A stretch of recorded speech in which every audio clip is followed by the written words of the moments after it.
9000!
Welcome, Super Elite Warriors, to Final Forum, a podcast for the discussion of all things Dragon Ball. I am your host, Jelly, an elite recruiting member of the Frieza Force, on a mission to find the best warriors from across the galaxy to join the greatest army of all time. And happy Halloween! If my calculations are correct, this episode will be coming out exactly on Halloween. This is Dragon Ball-oween. This is our final moment of Dragon Ball-oween. I am by myself for this one. You've already heard Bikini's mini-sode, and so this is mine. This is my top 10 scariest moments in all of Dragon Ball. On my number 10, I have Demon King Piccolo killing Shenron. Krillin's death at the hands of Tambourine is a shocking moment in Dragon Ball. It's the first time a major character dies, and when you think that it happened as a result of a kick to a head, you realize Krillin had his skull crushed. But Demon King Piccolo and his minions don't stop there. After achieving his wish to be young, Piccolo turns around and kills Shenron before he has a chance to disappear. Krillin, Chaozu, and everyone else Piccolo has killed or will kill is presumably, at this point, dead forever. I think even at the time, we all suspected this would not remain the case, but the possibility of losing one or two fan-favorite characters forever is something Toriyama might actually do, and is fairly horrific. Number 9, Cell puking up 18, self-destructing, then returning at full power. Well, there's definitely a bit of, huh? What? Okay, I guess, with Cell returning as Perfect Cell after he self-destructs, despite no longer having absorbed Android 18. The totality of this moment unto itself really is truly horrific. First, there's the body horror element of Cell puking up Android 18. It's pretty gross. Delightfully so, I would say. Then there's his return. Everyone breathes a sigh of relief. Cell is presumed dead, and they actually begin grieving for the loss of Goku, when suddenly they feel Cell's power. Trunks is killed, and bam! There stands Perfect Cell, more powerful than ever. This is one of the few times all hope seems lost in Dragon Ball, and it's an effective and chilling bit of storytelling, despite perhaps not really making strict sense. But that's okay, horror doesn't always have to make sense. Number 8, Zamasu becoming the entire universe, and Zeno destroying everything. On the face of it, Lord Zeno, the god of all gods, is this cute, borderline annoying character, but just beneath that, belying the cuteness, is the ability to wipe an entire universe from existence with little more than the snap of his finger, and the casual disconnectedness with which you or I might throw out a piece of used tape. Upon Trunks defeating Zamasu at the end of the Goku Black arc, spoiler alert, it's revealed that killing Zamasu is actually impossible. He's wished for immortality, so even if he's destroyed and his dust is scattered to the wind, he returns as, I guess, the entirety of existence? That's a pretty horrifying sight on its own, to be honest, but the show takes it a step further by having Goku summon Zeno, using a device he received earlier, and asking for help in beating Zamasu. Zeno obliges by destroying the entire universe. Future Trunks' timeline, the timeline he'd fought so hard to save from the androids and Cell and Zamasu, winds up wiped from existence without so much as a second thought by the person who did it, which is kind of chilling. Number 7, Baby's various possessions. Yes, I know Dragon Ball GT is the worst, save only Dragon Ball Evolution, and I should feel shamed for even mentioning its existence, but it actually has quite a few horrifying moments. In fact, one might argue it dipping so hard into darkness is a big part of what makes GT feel like it's not really Dragon Ball. It loses sight of the humor. Anyway, Baby is a character that appears in GT that can possess people, but not in the disconnected, bobbity mind control kind of way. Baby actually physically enters the beings he possesses, providing for some body horror moments as well as some psychological as well. In particular, there's a moment where Pan is forced to fight against her possessed parents, and they look nasty and ready to kill her, and another moment where Vegeta gets possessed and leans into the body horror of it, with Baby entering Vegeta via battle wounds and then having his face appear in Vegeta's skin. It's pretty good stuff for more horrific or horror-centric Dragon Ball moments, and I really think it works really well when you consider like a Pan is supposed to be 9 or 10 years old, which there are definitely some issues with that in Dragon Ball GT, but she's supposed to be quite young, and to see your family trying to kill you like that is kind of horrifying. Number 6, Frieza's destruction of planet Vegeta. Frieza's Dragon Ball's most iconic villain, and that's only becoming more and more strongly rooted into the DNA of the franchise as it goes further, and he continues to be a recurring antagonist. And whatever we may feel about that, there's little denying that he's always been a character capable of truly horrific moments. In particular, his destruction of planet Vegeta demonstrates just how casually he can cause mass destruction and the glee he can take from it. As the entire Saiyan race lines up to attempt to take Frieza on head-to-head and battle him for survival, he gathers the energy required to destroy the entire planet, wipe out the race, commit genocide, all on the tip of his finger. Then he unleashes it, laughing gleefully as it impacts and destroys the planet, causing even his closest council and his closest warriors, his right-hand men, Dodoria and Zarbon, to kind of take note of just how maniacal and cold this moment is. The way his face is highlighted by the explosion adds to the chilling nature of the moment, and Frieza cements himself as an all-time Dragon Ball bad guy. Number 5, Krillin's death at the hands of, you guessed it, Frieza. Moments before this happens, Goku blasts Frieza with a spirit bomb, and he, Gohan, Krillin, and Piccolo celebrate, believing Frieza to be dead. Unfortunately, Frieza pops back up with little more than a couple of scrapes, and he immediately dispatches Piccolo with a beam through the chest.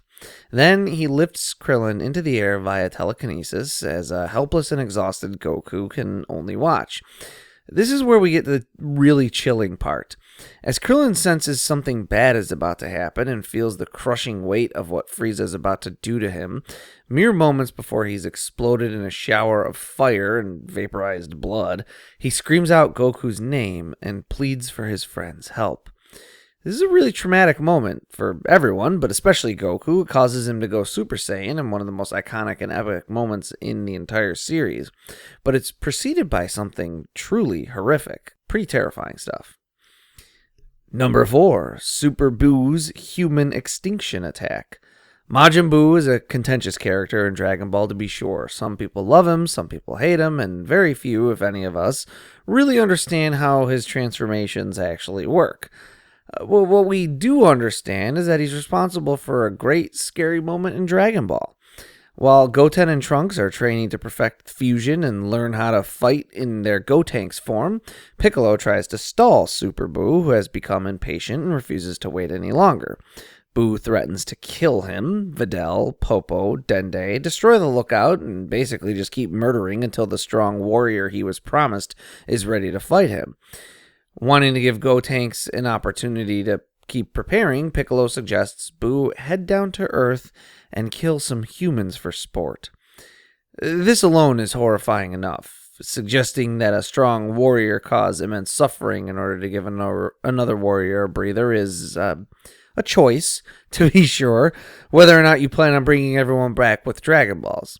What Boo does next, though, is even more unnerving. He paces the entirety of the lookout, his eyes always facing down, then stands, thinks for a minute, and fires off energy beams that proceed to head down from the lookout and kill every remaining human being on Earth in one single attack.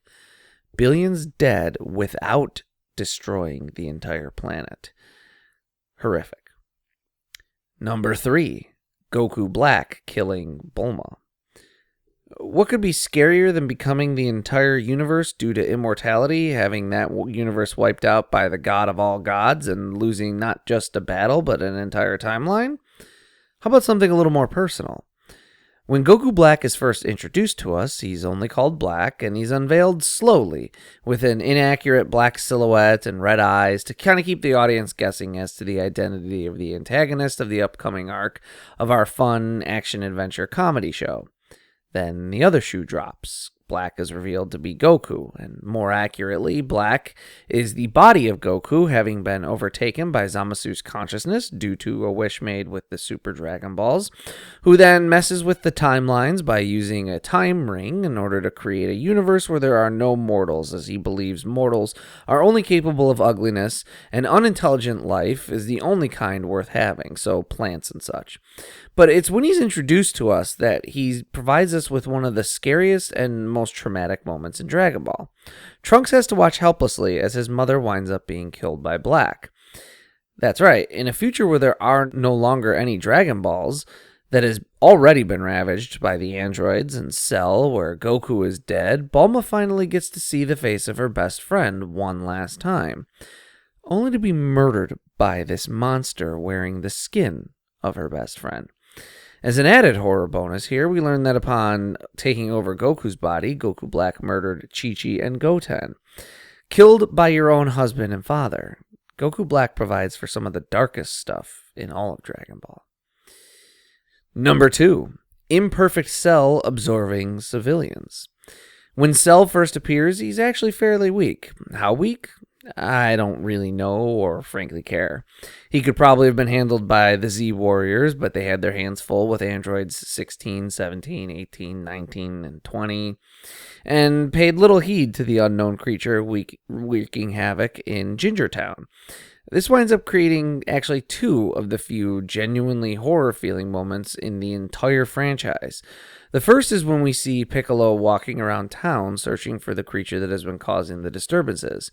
We see nothing but the clothing of the people, the framing, and the pacing of this moment is just super similar to that of a horror film's stalk and slash sequences.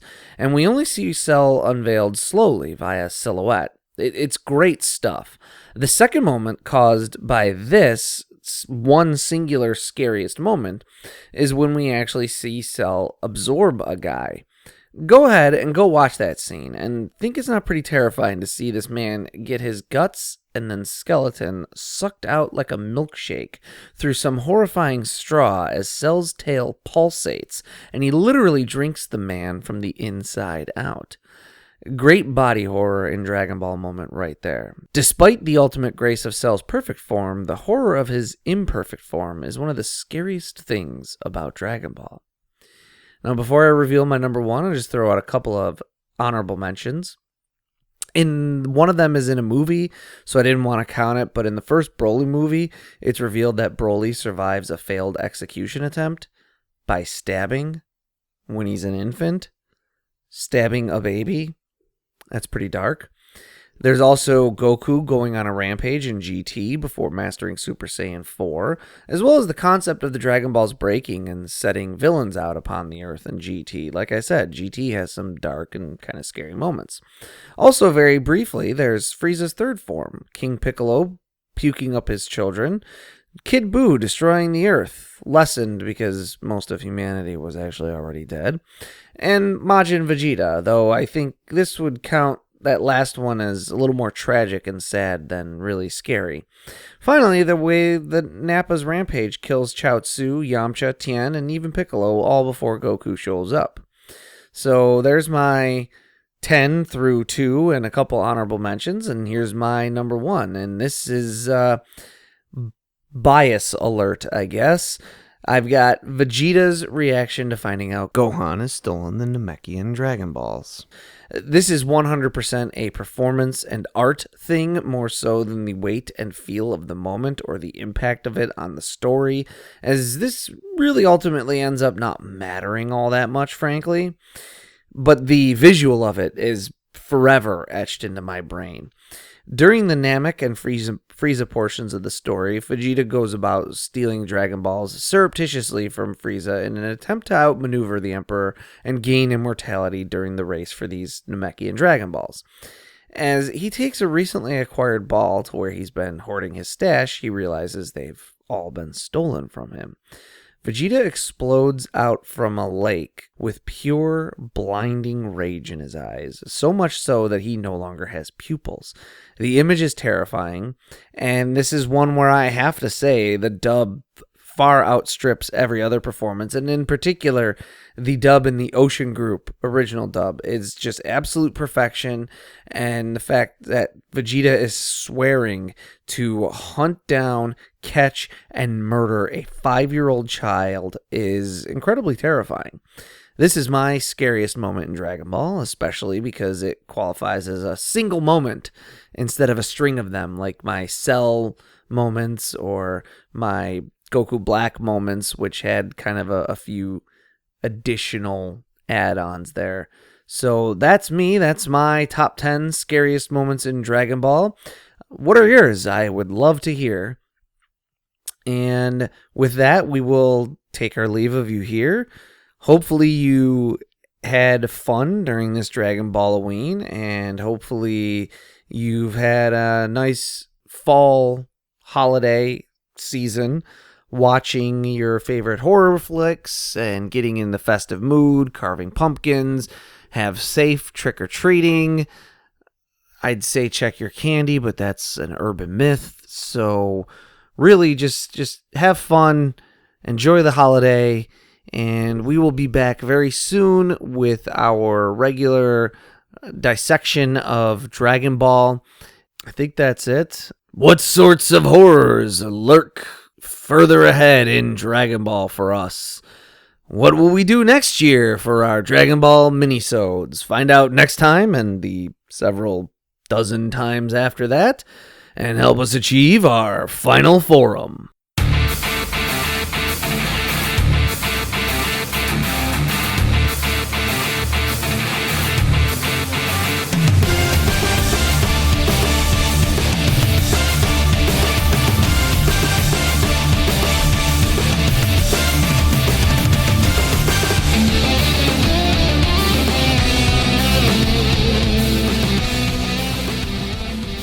Final Form is written and produced by Tom Gwelly. It is performed by Dan Kinney and Tom Gwelly. Our webmaster is Dan Kinney. Our theme music is provided by YouTube content creator GVG Kid. Want to learn more about the Dragon Ball universe, including concept art, behind-the-scenes interviews, and recommendations from Jelli and Bikini? Connect with us on social media. Like us on Facebook. Follow us on Twitter at Final Forum Pod. Make sure to subscribe, rate, and review wherever you receive your podcasts. And of course, make sure to share it with your friends and family and help us spread the word of the glory of Lord Frieza. The Frieza Force thanks you for your listenership.